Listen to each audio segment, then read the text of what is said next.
Rosano García es un destacado especialista en cirugía general, experto en cirugía de hígado, trasplante hepático, cáncer de páncreas, colon y recto, así como en trasplante renal y cirugía gastroenterológica. Cuenta con la certificación por parte del Consejo Mexicano de Cirugía General. Es autor del Reproducible Model to Perform Kidney Transplantation in a Low Resources Population y responsable del programa de trasplante multiorgánico del Hospital Ángeles Roma. Ha recibido entrenamiento en gestión de instituciones de salud, administración y gestión de servicios sanitarios. Fue galardonado como uno de los 50 mejores médicos de México en el Top Doctors Award del 2018 y del 2019. También les quiero recordar que tenemos abajo de sus pantallas, en la parte inferior central, tenemos una sección para preguntas y respuestas. En esta sección vamos, por favor, a compartir las dudas que puedan tener las sesiones para que la sesión fluya y podamos estar trabajando sin interrumpir la sesión. Si alguno de ustedes tiene algún comentario, alguna pregunta, alguna duda, nos las comparten por favor en esta sección que van a poder apreciar abajo, que dice Q&A, Question and Answer, y con todo gusto al final de la sesión vamos a poder estar respondiendo todas las preguntas que puedan tener, ¿sí? Recordamos que tenemos un chat también. En este chat pueden compartir si tienen durante el desarrollo de la presentación algún comentario como problemas con el audio, con el video, algo que podamos resolver sobre la marcha. También les queremos recordar que estas sesiones van a ser grabadas. Vamos a estar grabando la sesión para compartirla con nuestros asistentes, de manera de que puedan revisar a detalle lo que vamos a estar trabajando en el día de hoy, ¿sí? También quisiera nuevamente agradecer a todos los participantes y comentarles cómo van a ser nuestras dinámicas. A partir del día de hoy jueves vamos a tener, esta es la primera de 5 sesiones que vamos a hacer todos los jueves con diferentes profesionales en el área de cirugía hepatopancreato-biliar, donde vamos a tener a panelistas como el doctor Rosano, vamos a tener nuevamente al doctor Carlos Flores Zorrilla, ahora presentando uno de sus casos interesantes y donde haya tenido que aplicar varias técnicas en simultáneo, y otra serie de doctores que nos van a estar acompañando presentando estos casos complejos donde se requirió sumar a la cirugía técnicas ablativas de diferente índole, ¿no? Tenemos casos sumamente interesantes donde los doctores han aplicado electroporación irreversible, criolación, microondas, combinado con resección hepática, o sea, casos bien interesantes que vale la pena que podamos discutir y ver. ¿Sí? El doctor Rosano presentó este caso en el último congreso de diciembre del año pasado, el Congreso de la Asociación Mexicana de Hepatopancreatobiliar, y hoy va a estar trabajando con nosotros en esta presentación de caso. Recuerdo a todos los asistentes y agradecemos al doctor Rosano por acompañarnos. Doctor, le cedo el micrófono y muchas gracias por la oportunidad de participar con usted en esta conferencia. Hola, qué gusto saludarlos a todos. ¿Me escucho bien? ¿Me escuchan bien? Perfectamente, doctor, lo escuchamos perfectamente. Perfecto, muchas gracias. Gracias por su asistencia. Me da gusto saludarlos desde la maravillosa Ciudad de México. Gracias a el Grupo CRIO por su compromiso ante la capacitación continua de los médicos especialistas y subespecialistas. El compromiso de mi amigo Toño Tellitud y de Toño Fernández, les agradezco y muy contento de compartir con ustedes una experiencia muy interesante en métodos de ablación en tumores hepáticos, particularmente el día de hoy el tema de la electroporación en una paciente con metástasis pancreáticas en el hígado. Perfecto. A mí me gusta hacer esto dinámico. Sé que estamos ahorita vía remota y que de repente la rapidez de los Wi-Fi es muy variable, pero si lo pudiéramos hacer interactivo me encantaría. Voy a hacer algunas preguntas de repente y si yo pudiera tener la respuesta de 3 participantes para hacerlo no tan largo, creo que nos va a nutrir más la experiencia de todos, que estoy seguro que todos en sus países tienen casos en particular que compartir, inquietudes, y creo que nos nutre más si podemos hacerlo interactivo. ¿Estás de acuerdo, Toño? Sí, doctor, claro que sí, podemos abrirle los micrófonos a los participantes una vez que usted haga la pregunta para que puedan intervenir y responder y nuevamente lo cerramos para evitar el feedback en el webinar.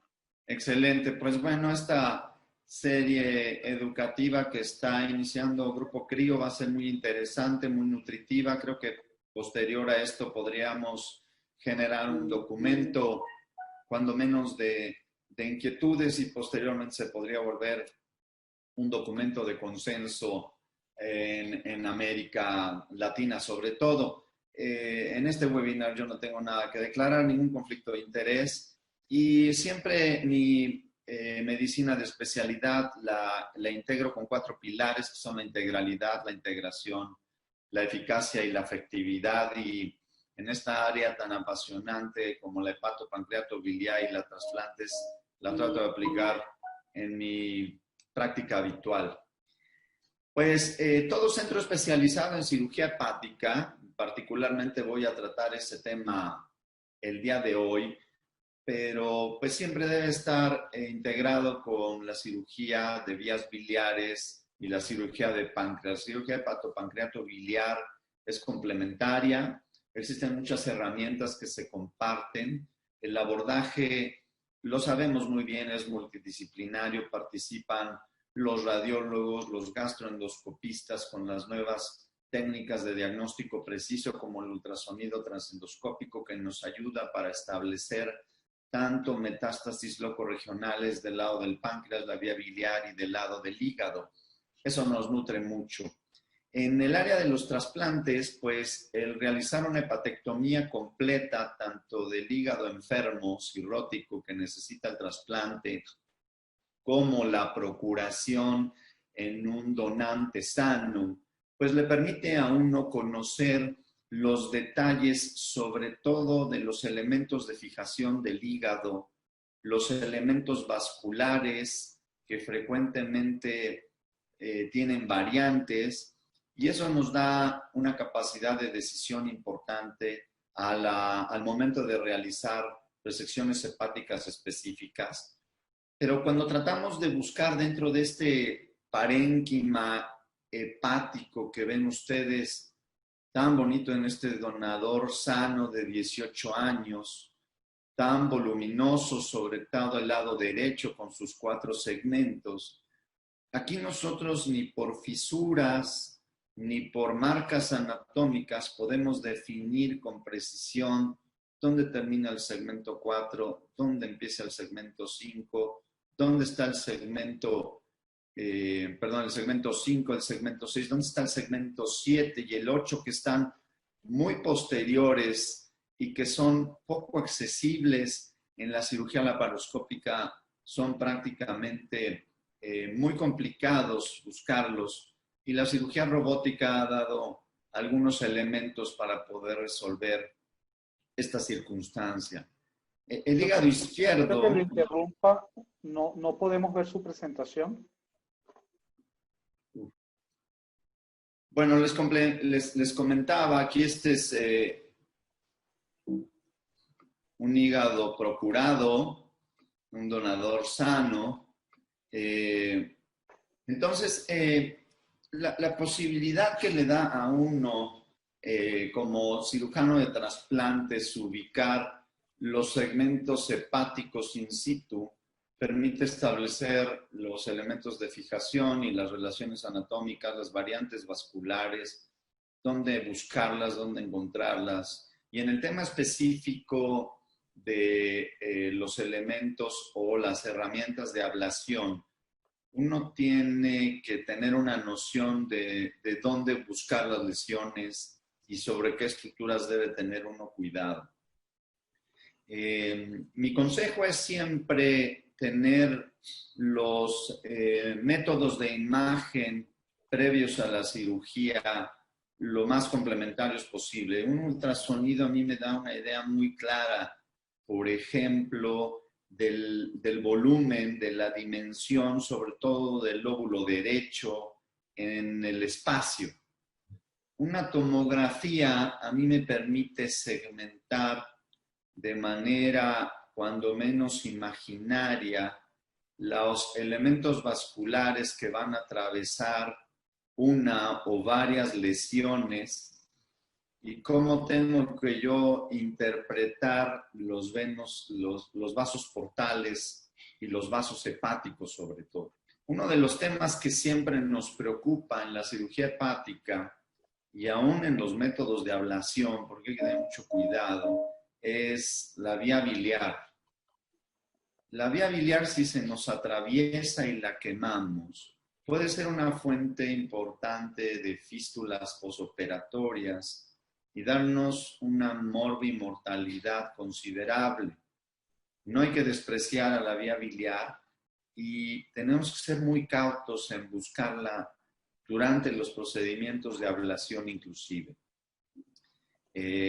La movilización hepática es fundamental para poder tener un abordaje apropiado de las lesiones.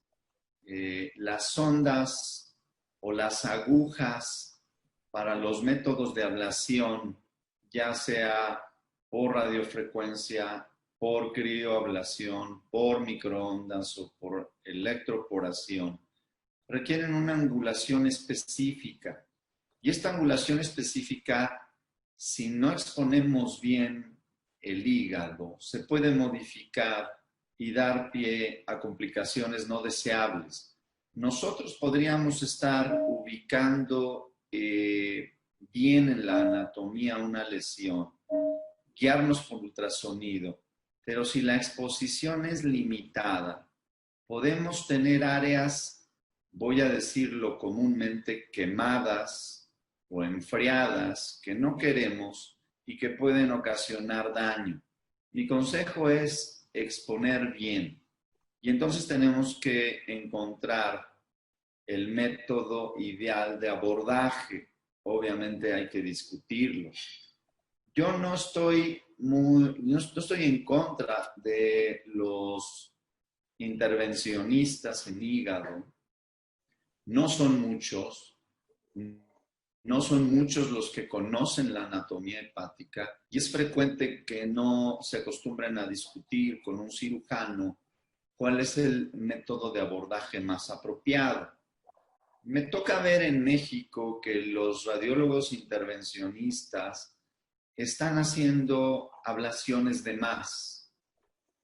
Es a veces muy claro que el paciente se va a beneficiar en sobrevida y en sobrevida libre de enfermedad con una resección hepática, y los radiólogos intervencionistas con cierta frecuencia, algunos, no todos, los están llevando a métodos de ablación, lo cual constituye un tratamiento que desafortunadamente y con cierta frecuencia es incompleto e insuficiente.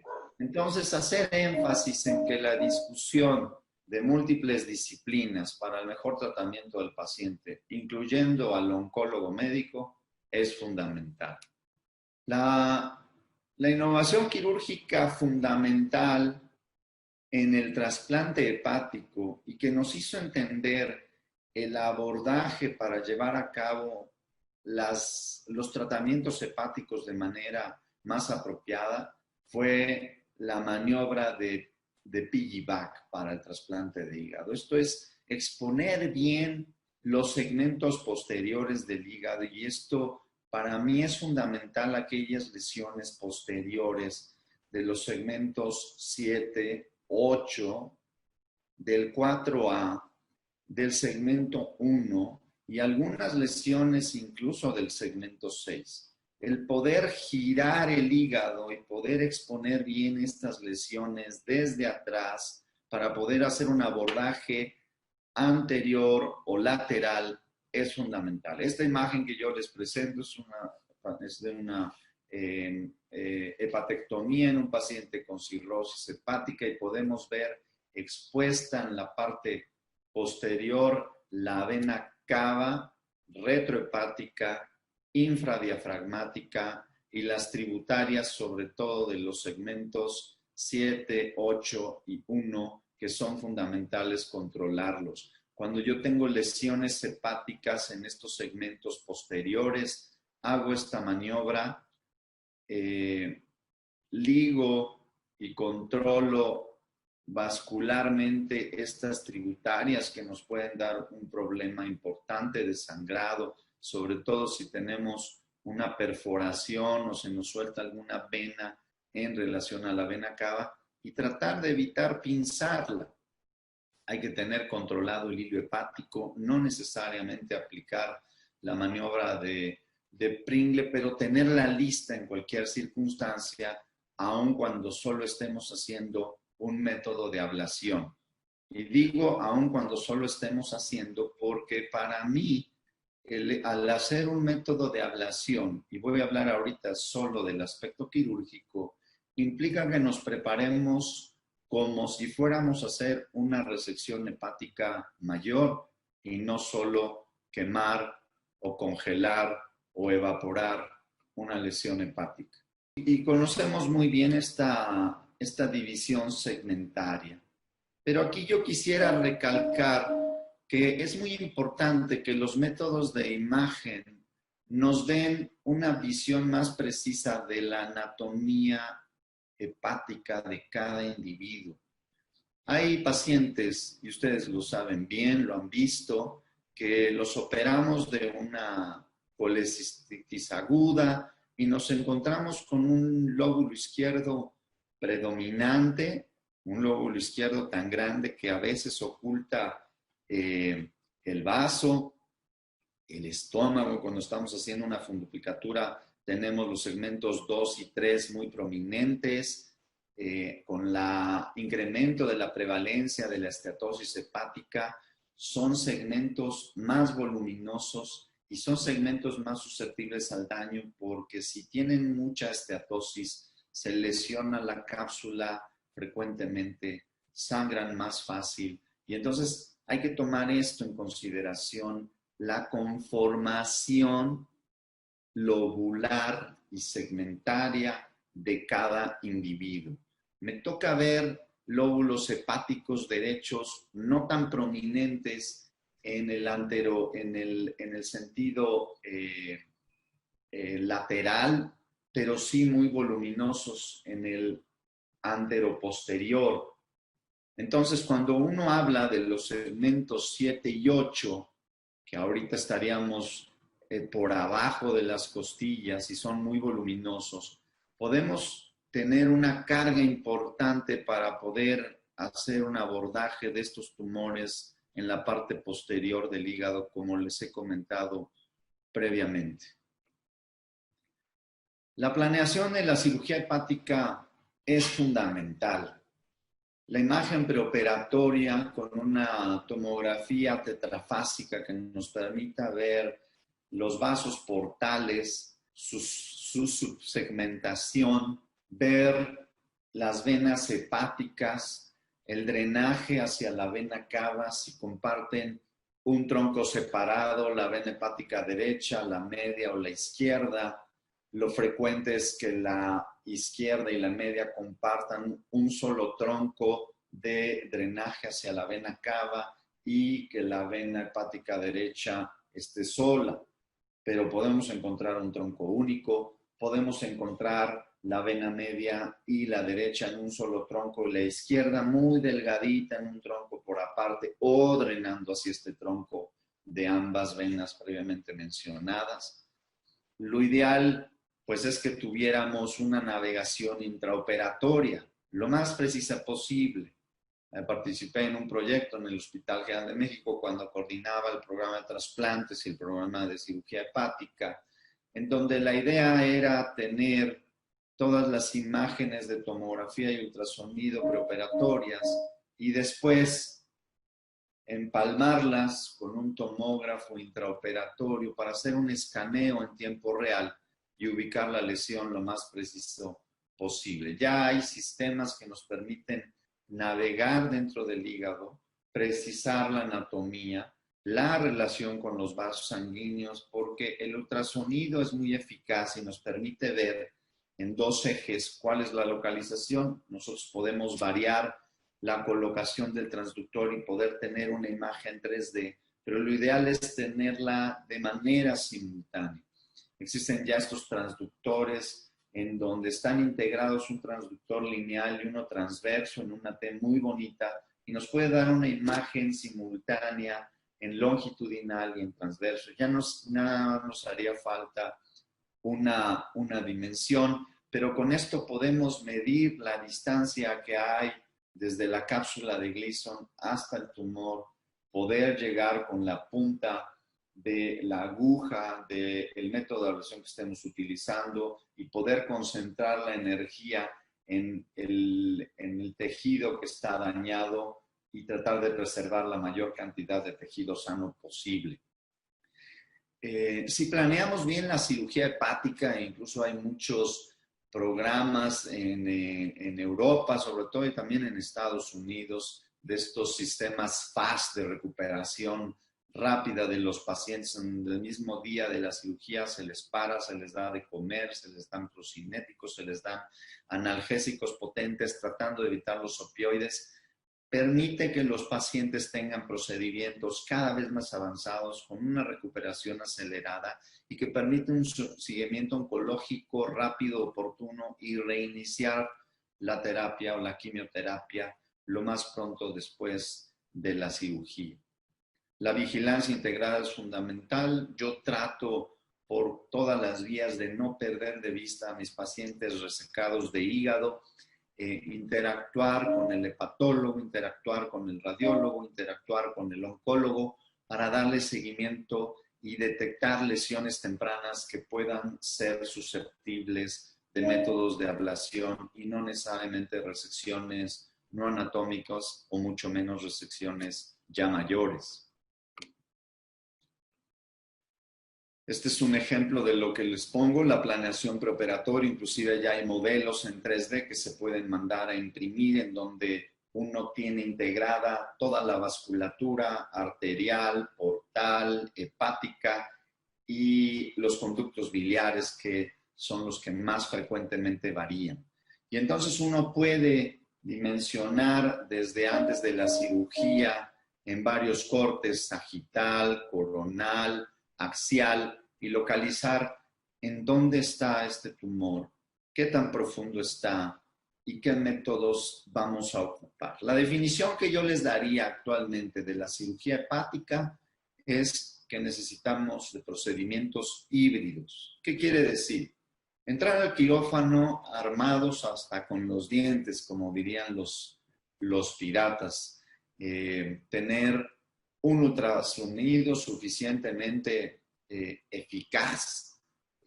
Habitualmente entro con un técnico de ultrasonografía que conozca bien el equipo y yo he aprendido y me he capacitado en hacer los ultrasonidos de hígado porque es muy frecuente que no me pueda entender al 100% con un radiólogo ultrasonografista que con la mejor intención del mundo trata de rastrearme una lesión, pero no encuentra el enfoque que uno quiere darle como cirujano al abordaje, al ángulo que uno quiere tomar. Los radiólogos no están acostumbrados a tomar ángulos con el abdomen abierto, están acostumbrados a trabajar con un abdomen, un tórax cerrado, y entonces sus proyecciones, la colocación de los transductores cambia mucho.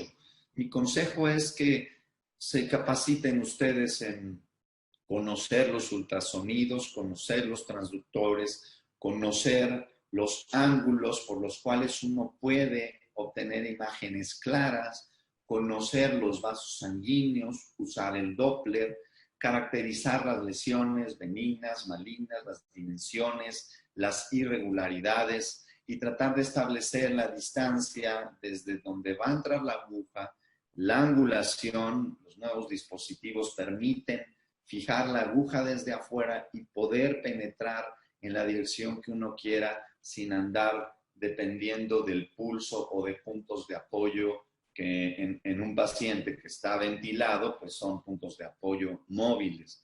La navegación intraoperatoria para la cirugía hepática yo creo que es mandatoria. Creo que es importante tener todos los elementos de trabajo. Es una cirugía compleja que requiere de una alta concentración. Yo les preguntaría si tres de los asistentes me pudieran contestar, ¿cuáles son las alternativas terapéuticas actuales que ustedes conocen en relación a hepatectomías? Vamos a abrir los micrófonos para que puedan los asistentes comentar. Entonces, pues bueno, en términos generales, las alternativas terapéuticas actuales son muchas. Yo haría énfasis, y yo creo que aplica mucho para esta sesión, este tema de las resecciones o los abordajes híbridos. Participé en un proyecto en el Hospital General de México, un hospital de 1000 camas, un hospital de 1 millón de consultas al año, 40,000 cirugías al año, e integré un quirófano multifuncional que permitía tener un angiotomógrafo, un ultrasonido y una mesa quirúrgica que se empalmaba con el tomógrafo y tener los elementos de resecciones hepáticas como un disector ultrasónico, un ultrasonido de alta fidelidad, de alta calidad, tener los métodos de ablación. Idealmente hay que seleccionarlos desde antes, pero si uno tiene opciones, uno sabe como cirujano que muchas de las decisiones se toman durante el procedimiento. Entonces, si yo puedo tener microondas, crioablación, puedo tener electroporación, pues es una condición ideal. No hay que tener dispendio de recursos, pero no es mala idea que tengamos en centros de alta especialidad la mayor cantidad de recursos posibles. Yo no estoy de acuerdo en que los centros especializados le digan a los cirujanos o a los médicos, trabaja con lo que hay. Hay que trabajar con lo que es necesario y que nos permite tomar decisiones y soluciones. Entonces, bueno, están desde las resecciones hepáticas menores. Frecuentemente, cuando pregunto a los cirujanos si han hecho cirugía hepática, me dicen, sí, he hecho biopsias. En realidad eso no es cirugía hepática, ¿no?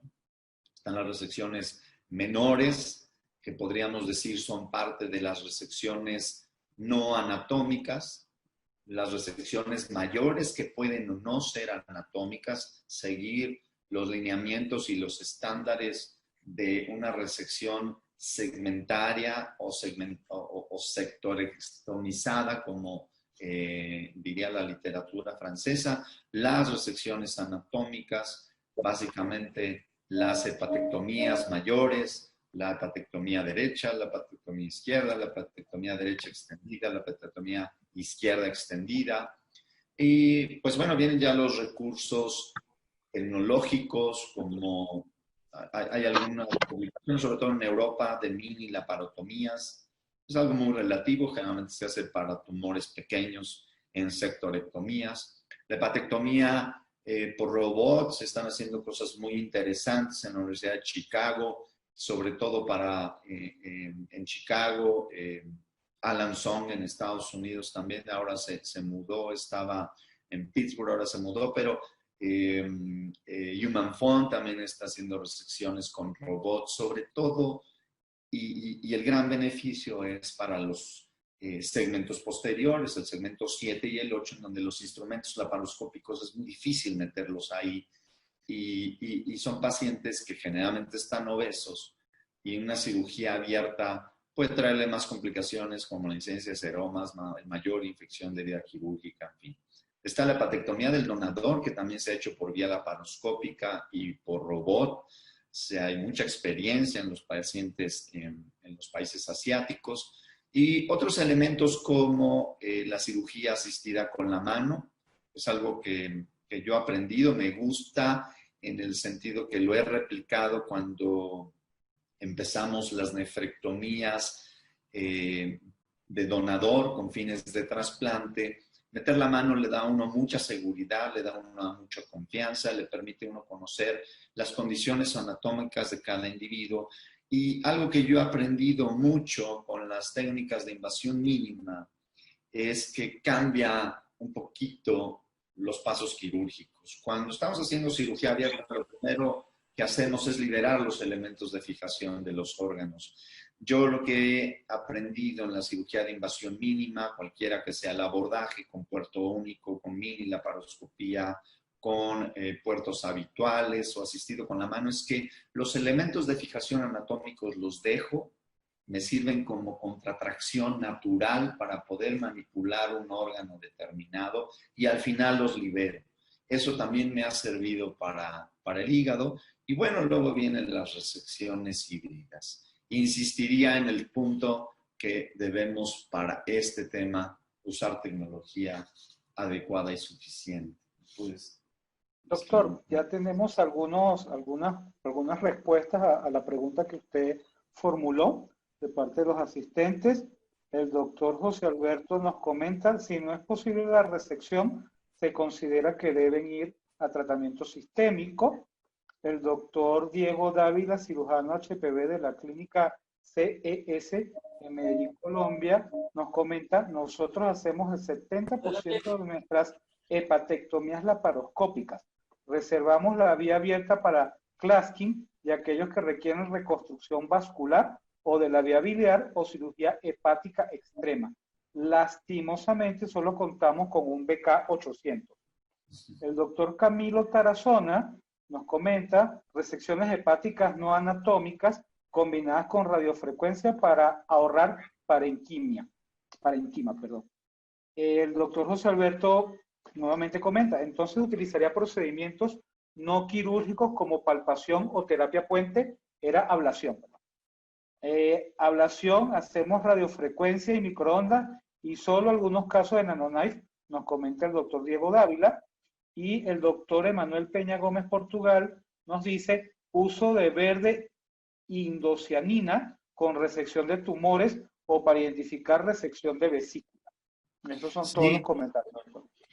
Muy bien, muchas gracias por sus comentarios, nos nutren mucho. Indudablemente Colombia tiene mucha experiencia en resecciones hepáticas. Me da mucho gusto que hagan la gran mayoría de las resecciones por vía laparoscópica. Me imagino que tienen su protocolo bien definido y sus criterios bien establecidos para disminuir morbilidad, sobre todo las fugas biliares, que es uno de nuestros talones de Aquiles. Indudablemente aquel paciente que tiene enfermedad avanzada, pues tiene que ir primero a terapia sistémica y disminuir tamaño tumoral y después venir con nosotros a resección hepática, que es lo que mejor les deseamos. Ahorita en términos generales estoy hablando de lesiones hepáticas de cualquier índole. Ya entraré al tema que nos ocupa, que es un caso muy interesante.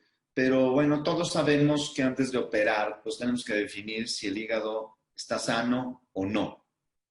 Y esta clasificación pues era antes pues muy burda, es muy fácil, ¿no? O está sano o está cirrótico, pero ahora todos los cirujanos de HPV sabemos que en medio de estos dos criterios hay una inmensidad de variables. Podemos tener un paciente claramente no cirrótico, el paciente cirrótico avanzado con un hepatocarcinoma, claramente se va a beneficiar de trasplante porque sabemos bien que se va a curar la cirrosis y se va a curar la enfermedad del hepatocarcinoma, si es que cumple los criterios, ¿verdad? Si no tiene enfermedad fuera del hígado. Pero en medio de este problema, sabemos muy bien que tenemos una buena cantidad de pacientes con esteatosis hepática y algo que nos preocupa sobremanera es el volumen hepático residual funcional, sobre todo si estamos pensando en hacer una resección hepática mayor o extendida. Y esto es algo que yo creo que en la actualidad ayuda mucho las técnicas de ablación, para poder preservar hígado, no sacrificar ventaja oncológica e indudablemente si está implicado ese paciente en particular una restricción mayor, pues sí conseguir un RC. Los factores de riesgo sabemos muy bien, la edad, la cirrosis, fibrosis, establecerlo el día de ayer participaba en un webinar sobre esteatosis hepática, esteatohepatitis no alcohólica, esteatohepatitis en pacientes con resistencia a la insulina. Y pues bueno, eso es algo que hay que definir con claridad, no solo si el paciente tiene fibrosis, sino si tiene esteatosis, si eso está ocasionando inflamación, porque los pacientes que tienen esteatohepatitis con inflamación, me ha tocado ver que habitualmente tenemos que cuidar más la pérdida sanguínea porque se incrementa. Tenemos que ser más cautos con nuestros métodos de resección y también a la hora de introducir las agujas de ablación, podemos tener a la hora de sacarlas más sangrado. Entonces, estar pendientes de eso y podemos afectar más parénquima si es que tenemos un paciente con esteatosis. No es nada infrecuente y por el tema que estamos ocupando, que la quimioterapia preoperatoria nos afecte mucho la estructura hepática. Tengo el caso que les voy a platicar en particular, una mujer delgada que desarrolló una esteatosis hepática bastante importante, catalogada por el patólogo experto como más del 65% en el hígado sano resecado de la resección hepática y que implicó que incluso me hiciera una fuga biliar alrededor de una de las resecciones hepáticas que hice. Esto está consensado entre los patólogos, idealmente tener un patólogo a nuestro lado que se dedique y sepa ver el hígado, no solo en los tumores, sino en los aspectos del hígado sano. Y bueno, hay que considerar cuál es el paciente ideal para cada procedimiento. El trasplante hepático está muy bien definido para quienes es, pero la resección hepática, pues en hígado sano, pues el 40% de los pacientes en Asia pueden tener un hígado sano, pero en Occidente solo el 5%. Habitualmente los cogemos cuando es una lesión única, pequeña y periférica, en paciente joven, en cirrosis con reserva hepática adecuada, pero ustedes saben bien que el espectro de lesiones clínico-quirúrgicas es muy grande. Entonces, ¿qué pasa con el paciente intermedio? ¿Cuál es la evidencia y qué hacemos con este paciente que puede tener enfermedad múltiple, enfermedad bilobular y enfermedad multisistémica, es decir, no multisistémica, sino en múltiples sitios, en ambos lóbulos o en un solo lóbulo, en diferentes segmentos? La resección en hígado sano, sabemos muy bien que tenemos baja mortalidad operatoria, la recurrencia en un año pues es la peor sobrevida. Los pacientes con hepatocarcinoma y cirrosis en Chailá con más de 100,000 plaquetas, con un gradiente de presión venosa hepática menos de 10 milímetros de mercurio. Pues tenemos sobrevividas 5 años del 70%, con recurrencia del 60%, y tendríamos que pensar si estos pacientes recurren, pues si van a la resección o son muy buenos candidatos a ablación o de plano un trasplante hepático de salvamento. Algo de lo que les mencionaba del fast track en cirugía hepática, yo creo que en donde queda muy claro que hay que hacer una resección hepática mayor en una lesión única hay que hacerla. Pero ¿qué sucede con aquellos pacientes que tienen más lesiones?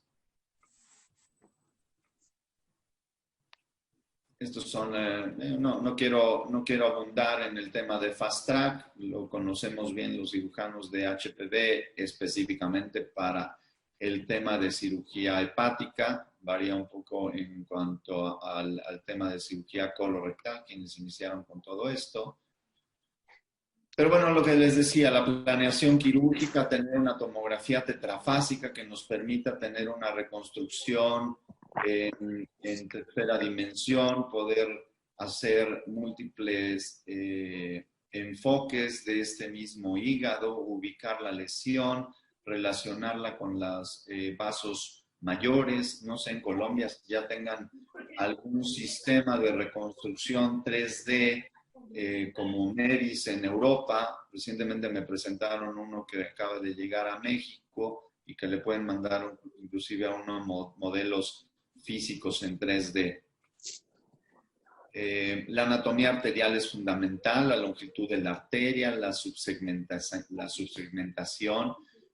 Nos preocupa mucho, todos lo sabemos, comprometer el riego sanguíneo de alguno de los conductos biliares. Eso es algo que a mí me gustaría escuchar la experiencia que tienen ustedes para evitar las fugas biliares en aquellos pacientes que son llevados a métodos de ablación y que evidentemente es uno de los riesgos. La anatomía portal, la subsegmentación nuevamente, poder establecer qué segmentos pueden estar involucrados y cómo nos puede sacrificar el resto del parénquima normal si es que nos metemos con otra de las venas en un segmento que no queremos hacerle ablación. El drenaje venoso es fundamental, sobre todo en aquellas lesiones que están entre la vena hepática media y la derecha o la media y la izquierda. Yo creo que son de los más difíciles de decidir y poder tener un control vascular adecuado, un R0. Y algo que yo me he estado preguntando, no es el tema de esta plática, seguramente podemos hacer otra plática para revisarlo. ¿Qué tanto tenemos para conseguir un R0? Poder tener un margen no tan cercano a vasos sanguíneos cruciales y sí tener un método de ablación seguro que nos pueda, voy a decir comúnmente, quemar esa área y dejar como si el paciente hubiera tenido una resección RC. Los conductos biliares nuevamente reconstruirlos. Sabemos muy bien la clasificación de las hepatectomías mayores. Quizá lo que menos nos preocupe son las segmentectomías laterales izquierdas. Y pues bueno, este artículo de New England Journal of Medicine lo conocen ustedes muy bien. Los oncólogos en términos generales lo conocen. Desafortunadamente en México me toca ver muchos oncólogos que ante esta circunstancia lo que dicen, este paciente solo tiene una opción de quimioterapia sistémica y nos olvidamos de él. Evidentemente estoy hablando de enfermos que solo tienen enfermedad hepática, que no tienen enfermedad fuera del hígado, pero aún así en esos casos, bajo protocolos específicos y bajo un comité de ética, tendrían que analizarse detenidamente. Es frecuente, ya saben ustedes, que nos encontremos entre este tipo de pacientes que tienen lesiones en los dos lóbulos, que tienen multicentricidad y que tenemos que establecer cuál es la mejor estrategia y establecer una cirugía en estadiaje.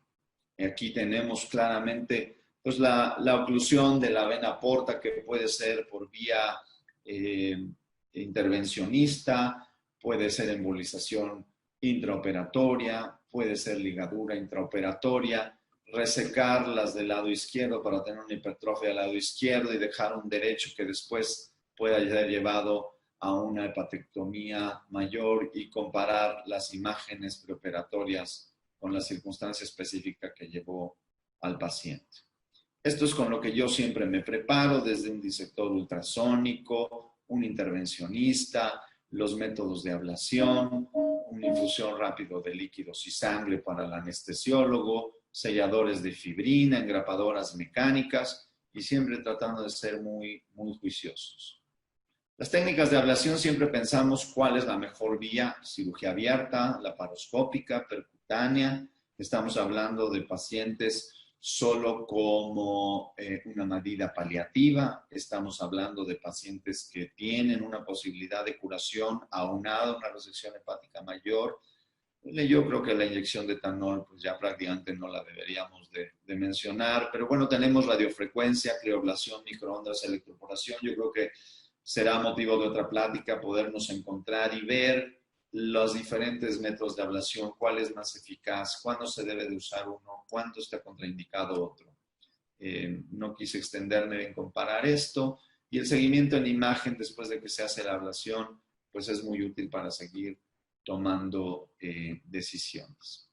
Y bueno, pues el caso que nos ocupa es una paciente con lesiones Es una mujer de 42 años diagnosticada con un adenocarcinoma de páncreas moderadamente diferenciado a finales de 2017. Se le dio quimioterapia adyuvante, dado que tenía evidencia de lesiones hepáticas en los segmentos 4, 5 y 6. Se le dio la quimioterapia, tenía un antígeno CA19-9 elevado de alrededor de 3000 y se le hizo una pancreatectomía subtotal con quimio neo y adyuvante. El estudio histopatológico demostró no invasión vascular, pero sí un adenocarcinoma moderadamente diferenciado. Y yo no hice esta cirugía, pero posteriormente el oncólogo me la refirió porque después de la terapia adyuvante, la paciente continuaba con lesiones en el segmento 4, 5, de casi 3 centímetros de diámetro y a la hora de hacer la cirugía, que decidí hacerla abierta primero porque era una paciente que ya había sido resecada del páncreas por técnica abierta, habían encontrado algunas derivaciones venosas, es decir, algo de hipertensión portal segmentaria hacia el estómago, hacia el mismo páncreas. Pensé que me podría encontrar yo con esta vasculatura de neoformación en una paciente previamente intervenida y con adherencias. Decidí llevarla a resección de los segmentos 4 y 5 por vía abierta, el segmento 4A y el segmento 5 completos. Hice una disección ganglionar extensa, casi como si fuera clasking, solo encontrando hiperplasia de estos ganglios, ninguno fue positivo a cáncer. Y después en el rastreo, más bien durante la cirugía, durante el rastreo ultrasonográfico, me encontré 2 lesiones de 7 milímetros y 8 cada una, profundas en los segmentos 7-8, que decidí abordar por electroporación. Se le dieron la terapia estándar de electroporación y en la tomografía de seguimiento a 1 mes y medio, estas 2 lesiones habían desaparecido por completo y prácticamente no habían dejado cicatriz en el parénquima hepático. Quiero hacer hincapié que esta paciente ya, en el momento que ya la operé, tenía un 65% de esteatosis hepática diagnosticada por el patólogo en el espécimen. Y eso, pues bueno, me hizo llevar un poquito más de pies de plomo. Una de las lesiones que le hice ablación presentó una fístula biliar, le coloqué un catéter externo que drenó y la fístula se selló para fines prácticos de manera sola, aunque como recibió quimioterapia postoperatoria, de todas maneras fue una fístula que tardó casi 5 semanas en sellar. La paciente tuvo una sobrevida de 12 meses libre de enfermedad hepática, cuando menos. La función hepática estuvo estable en el posoperatorio a pesar de esta esteatosis inducida por quimioterapia y finalmente falleció en enero de este año, desafortunadamente, por la presencia de metástasis a nivel pulmonar y a nivel del tronco celíaco. Lo que utilicé en este caso fueron 2 agujas de electroporación que coloqué de manera lineal en esta cirugía abierta, prácticamente paralelas al diafragma, abarcando estos tumores, les digo, casi de 1 centímetro cada uno. Y como podemos ver aquí en el esquema, el movimiento de la corriente eléctrica dañó la membrana celular con la pérdida de gradientes y la muerte celular secundaria. En donde, bueno, está escrito que hay que tener mucho cuidado con los vasos sanguíneos, como lo he escrito previamente. Desafortunadamente, uno de los sitios de punción hizo una fístula biliar, vamos a decir, entre bajo y moderado gasto, que se controló de manera de manera conservadora, sin mayor intervención, pero que sí constituyó un dolor de cabeza. Este es el ultrasonido, espero que pueda correr la imagen, el ultrasonido transoperatorio que está evidentemente amplificado, es alguien que me tomó la imagen y podemos ver ahí la dimensión del tumor, la relación con uno de los vasos portales y que, bueno, nos permitió tener una claridad en dónde introducir las agujas y poder darle el seguimiento durante el procedimiento de que se indujera la necrosis deseable. Esto es con lo que nos preparamos de todas formas. Obvié decirles que también durante la cirugía en el rastreo ultrasonográfico encontré un ganglio pericoledociano, un ganglio supraduodenal que estaba altamente sospechoso. Estaba muy cerca de la vena porta, de la arteria hepática, y decidí introducir una aguja para congelarlo. Se congeló y prácticamente en ese sitio se quedó libre de metástasis ganglionares.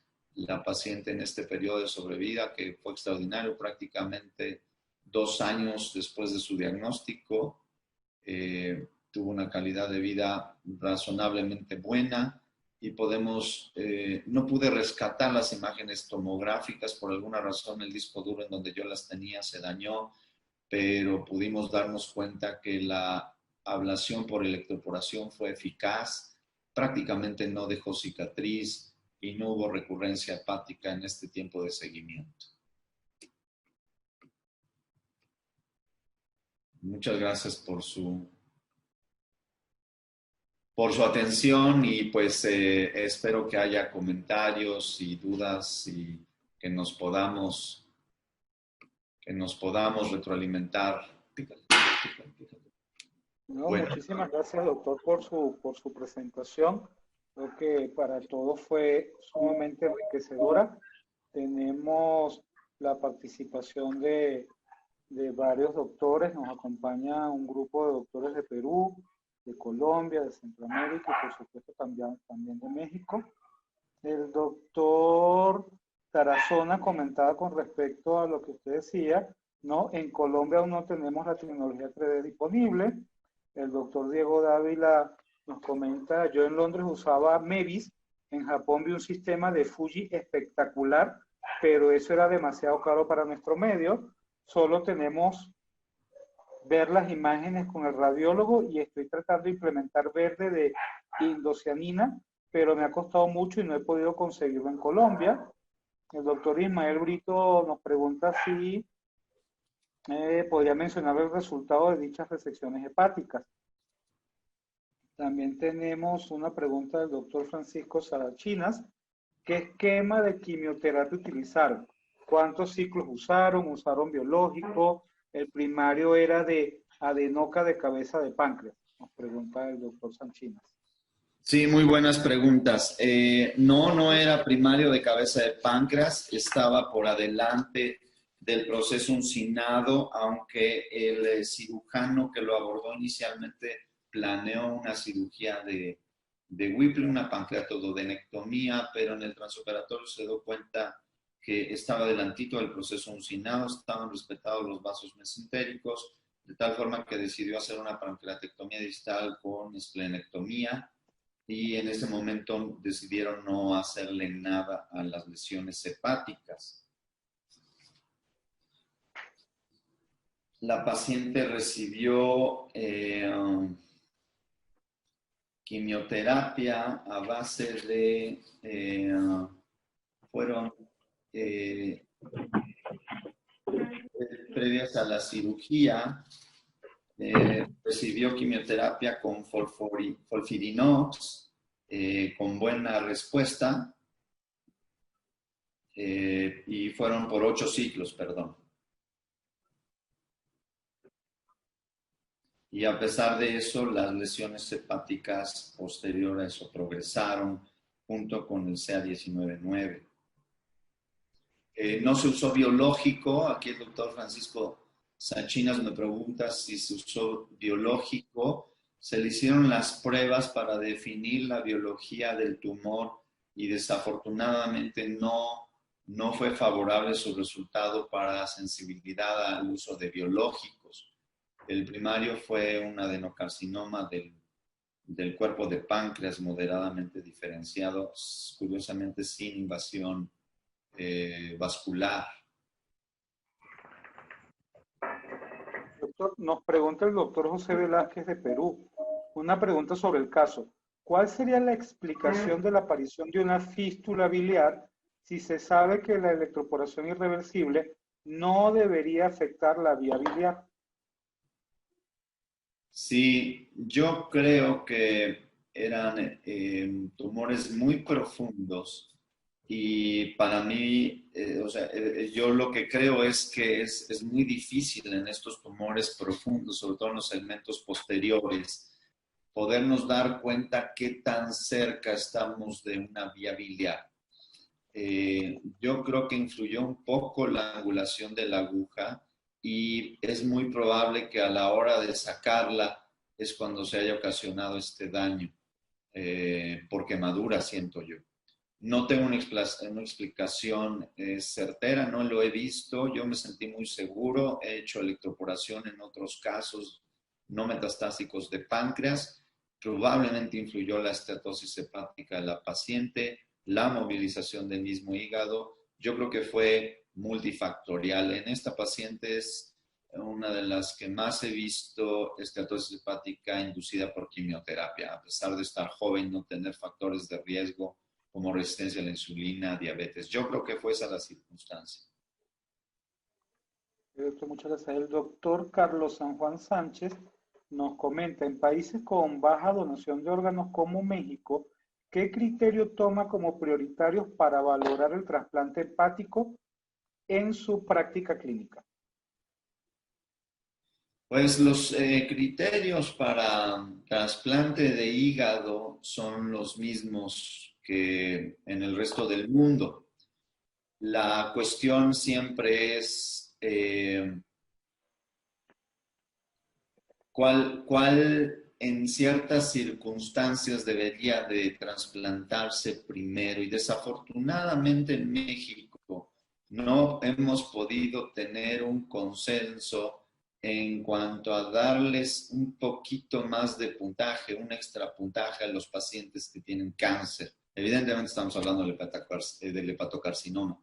No hemos podido priorizar en cuanto a extra puntaje por cáncer. Tampoco hemos podido priorizar la asignación por gravedad. Es decir, en la actualidad todavía no estamos priorizando por MEL. Tenemos un sistema de salud fragmentado y eso nos ha impedido poder compartir listas de espera con MELs que se estén actualizando periódicamente. Hay algunos centros como el Instituto Nacional de Ciencias Médicas y Nutrición, donde yo me formé, en donde cuando menos ellos localmente están tratando de darle prioridad por MEL y extrapuntos por hepatocarcinoma. Hasta el 2016 que yo estuve en el Hospital General de México, empezamos con un protocolo similar, muy estricto, para tratar de beneficiar a aquellos pacientes más graves que se beneficiaban de trasplante, pero también aquellos que tenían hepatocarcinoma, sobre todo cuando se evidenciaba que estaba progresando durante su estancia en la lista de espera. Nos preguntan si tuvo algún beneficio para la paciente en el aspecto clínico. Sí, la paciente, a pesar de, porque estaba viendo también al doctor José Alberto González, la ablación de metástasis hepáticas de origen pancreática no está indicada tampoco como procedimiento paliativo. Coincido hasta cierto punto. Sin embargo, lo tomamos esto como un protocolo institucional específico, lo discutimos en un comité de ética con el hepatólogo, el gastroenterólogo, el oncólogo, el intervencionista, un servidor y el cuerpo directivo del hospital. Y decidimos ofrecerle esta opción a la paciente, dado que la enfermedad, a pesar de quimioterapia, estaba progresando dado por los marcadores CA19-9 que estaba incrementándose a pesar de la terapia adyuvante después de la resección pancreática, y la paciente y sus familiares firmaron un consentimiento específico autorizando esta terapia en este caso en particular. Okay, también nos preguntan, nos comenta el doctor Ismael Brito. Doctor Alejandro, ¿cuál sería para usted el mejor contexto del paciente candidato a electroporación después del control primario, contextualizando la histología propio de cada paciente? Sí, esa pregunta es muy interesante. Yo creo que es motivo de análisis más profundo. Hay que considerar la biología del tumor específica, no solo en los pacientes con hepatocarcinoma, en los pacientes con metástasis, sobre todo de colorectales, en los no colorectales, en los neuroendocrinos, en los pancreáticos. Hay que ser más estrictos ahí la selección de pacientes y tomar en cuenta la biología del tumor. Yo creo que la electroporación es muy segura. A mí me gusta mucho el aspecto de poder tener varias agujas, podendo triangular, cuadrangular o hacer un área más extensiva y tener un margen más amplio de necrosis tumoral, dañando la menor cantidad de tejido posible. La distancia que permite tener de los vasos sanguíneos es muy diferente a la crio, en donde ya tenerlos tan cerca no es tan seguro, sobre todo los grandes vasos. Pero yo creo que la electroporación es un método superior. He usado microondas también, pero la electroporación yo creo que es un método superior por la cantidad de agujas que se pueden utilizar de forma simultánea. El tiempo quirúrgico que se emplea no es mucho. Y bueno, siempre está la discusión de si hacerlo por vía percutánea, por vía laparoscópica, por vía abierta. Hay que individualizarlo, hay que comentarlo en un comité de expertos. Frecuentemente me toca ver, sobre todo en algunos hospitales privados, en donde no hay expertos, entonces todo el mundo opina con base en experiencias individuales, pero no en experiencias protocolizadas, institucionales y sobre la experiencia de la cirugía hepatopancreatobiliar. Gracias, doctor. El doctor Emanuel Peña Gómez, Portugal, pregunta, ¿a qué distancia de la cava o de la vía biliar es seguro aplicar la crioablación? Sí, yo he usado crioablación y me deja muy tranquilo el tener cuando menos 1 centímetro de distancia para poder emplear la crioablación. No me ha tocado aplicarlo cerca de la vena cava. Cerca de la vía biliar, pues bueno, he hecho con angiogramas transoperatorios. Afortunadamente tampoco he tenido conductos biliares muy cercanos, pero la crioablación también me deja muy tranquilo, es muy segura. Y prácticamente la congelación no induce mayor posibilidad de trombosis en los vasos periféricos, sobre todo cuando no son de gran calibre. En la vena cava no tengo experiencia en ese sentido, pero hasta cierto punto me sentiría cómodo a más de 1 centímetro. El doctor Diego Dávila comenta, muy buen caso, hay que reunir más pacientes con este tipo de tratamientos. Yo tengo un paciente con un colangiocarcinoma Bismuth 4, a quien le hice electroporación y lleva casi 2 años de sobrevida. Saludo desde Medellín. El doctor Camilo Tarazona pregunta, ¿usted cree que la electroporación podría llegar a ser una alternativa a la neoadyuvancia en ciertos tumores borderline? Por ejemplo, un paciente con compromiso venoso mayor de 180 grados, pero con la arteria mesentérica libre. ¿Quién preguntó, perdón? Lo pregunta el doctor Camilo Tarazona. Sí, doctor Camilo, yo creo que esa pregunta es muy interesante y salvo ver los protocolos institucionales de grandes volúmenes, mi respuesta es sí. Yo creo que cada vez se está demostrando más en diversos estudios que las resecciones tanto hepáticas como pancreáticas, con disecciones ganglionares, ya no tan extensas como se hacían antes, pero sí disecciones ganglionares suficientes, han demostrado el mayor impacto en la sobrevida. Siempre le preocupa a uno tener que hacer resecciones venosas o vasculares mayores por uno o dos ganglios positivos o incluso sospechosos. Yo creo que en esos casos el control de la enfermedad ganglionar es suficiente. Los métodos de ablación que tenemos, indudablemente guiados por ultrasonido, bien establecido, observando bien la punta del método ablativo. Y yo creo que sí podemos tener resecciones R0 con disecciones ganglionares suficientes y no comprometiendo cirugías mucho mayores que incrementen la morbimortalidad en este tipo de enfermos. Bien, doctor. El doctor Francisco Sanchinas nos pregunta, ¿hacer cirugía en terreno metastásico hepático está indicado siempre y cuando consiga el R0 y tenga control del tumor? Inclusive se puede efectuar individualizando al paciente resección metastásica y después ir por el tumor. Esa es la ventaja de la quimioterapia de inducción adyuvante o preoperatoria. El paciente se selecciona solo en base a la respuesta de la quimioterapia.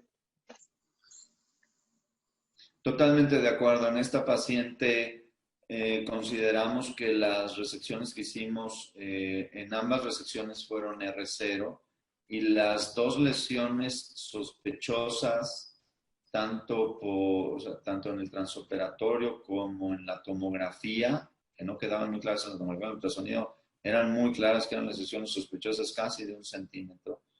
Hacer una resección más profunda creo que hubiera sido más mórbido y de todas maneras obtuvimos el control de la enfermedad. Yo sé que es controversial, sé que en esta ocasión es un caso anecdótico, pero creo que los centros de HPV en el mundo es lo que están buscando. Finalmente, tener resecciones claras que consigan R0 en las lesiones que están, vamos a decir, claramente resecables, pero haber hecho una resección en estas dos lesiones, en el 7 y en el 8, implicaba hacer 2 segmentectomías mayores en los segmentos posteriores, en 2 lesiones de menos de 1,5 centímetros.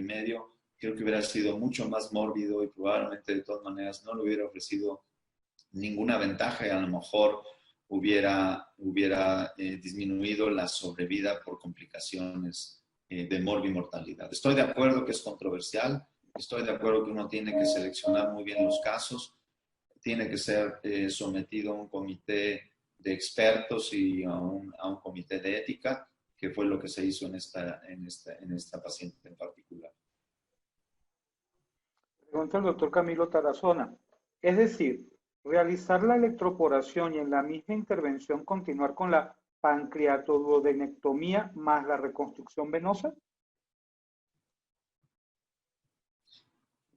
Sí, digo, yo creo que como tal la electroporación no le va a dar la oportunidad a la paciente de que hagamos la pancreatoduodenectomía con reconstrucción venosa. Yo creo que es más bien, mi perspectiva es hacer la pancreatoduodenectomía si es que es posible, si es necesario o no la reconstrucción venosa hay que hacerla, y donde haya tumor residual, de donde tengamos que hacer una resección vascular mayor, que involucre la arteria hepática, que puede involucrar más arriba, aparte del tronco celíaco.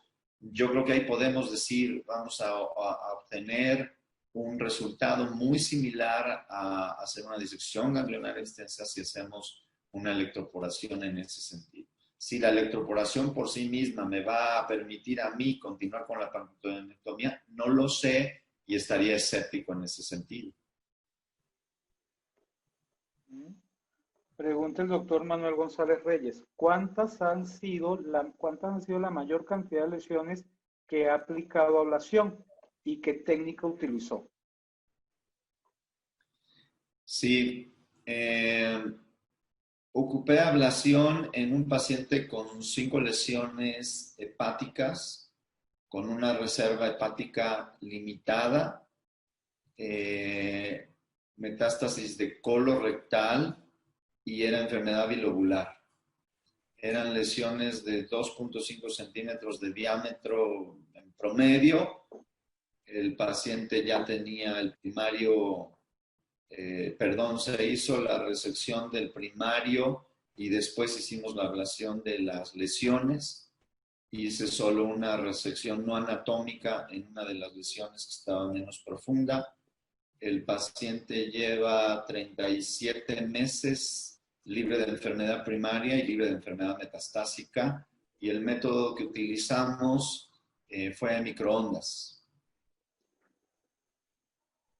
Interesante.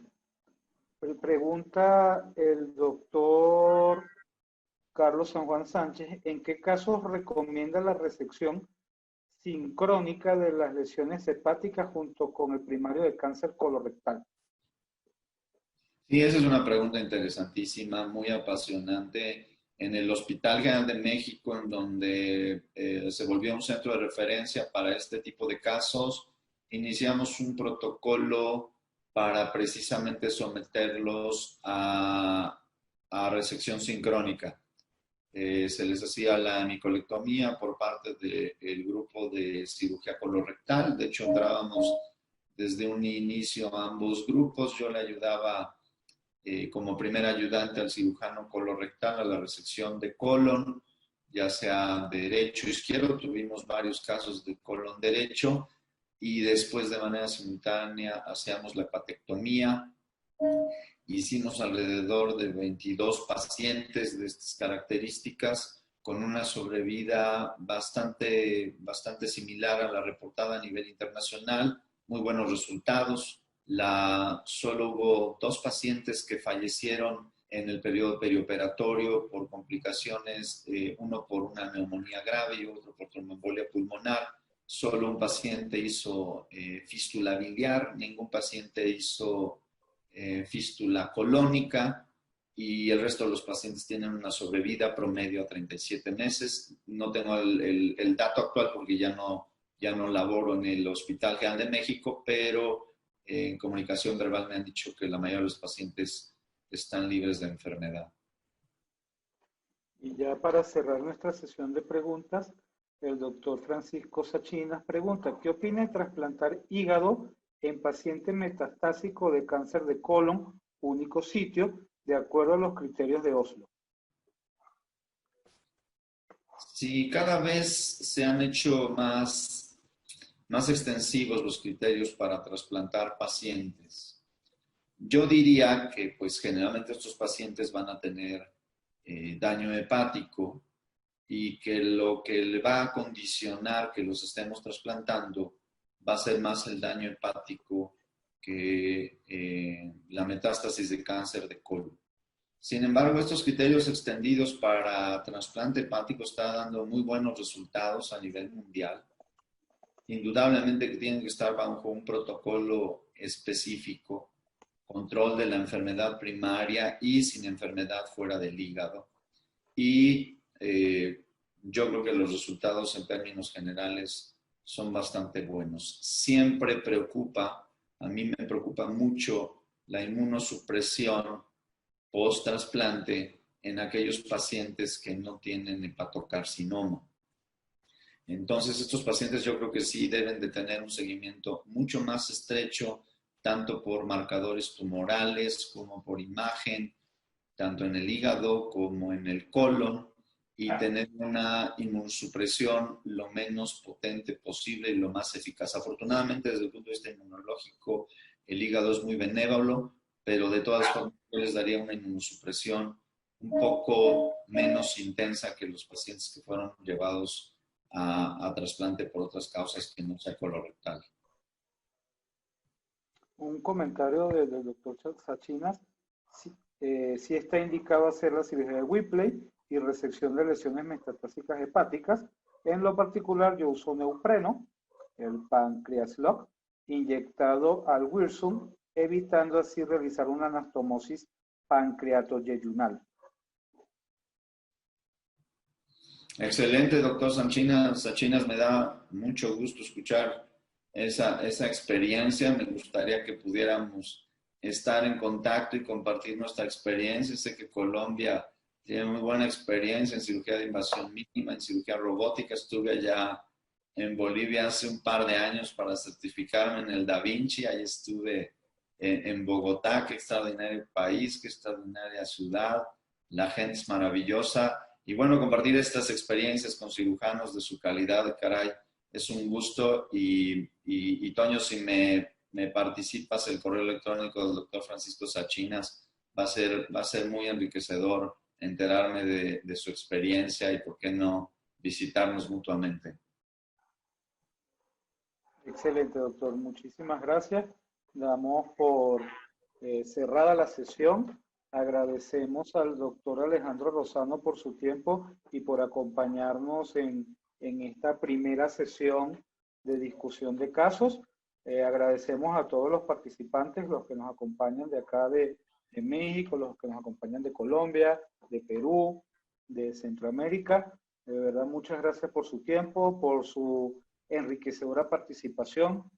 Les recuerdo que estaremos haciendo estas sesiones de cirugía hepatopancreatobiliar con la presentación de casos interesantes todos los jueves a las 7 de la noche, hora de la Ciudad de México.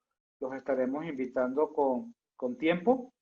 Y bueno, queda más que decirles que estamos por acá a la orden para lo que requieran. Esta sesión fue grabada, se las haremos llegar por correo al correo que dieron de alta en el registro, y le compartiremos también al doctor Lozano el listado de los asistentes para que, bueno, podamos estar en contacto. Y parte del objetivo de estas sesiones es pues compartir experiencias y que crezcamos todos juntos en el apasionante mundo de la cirugía hepatopancreatobiliar.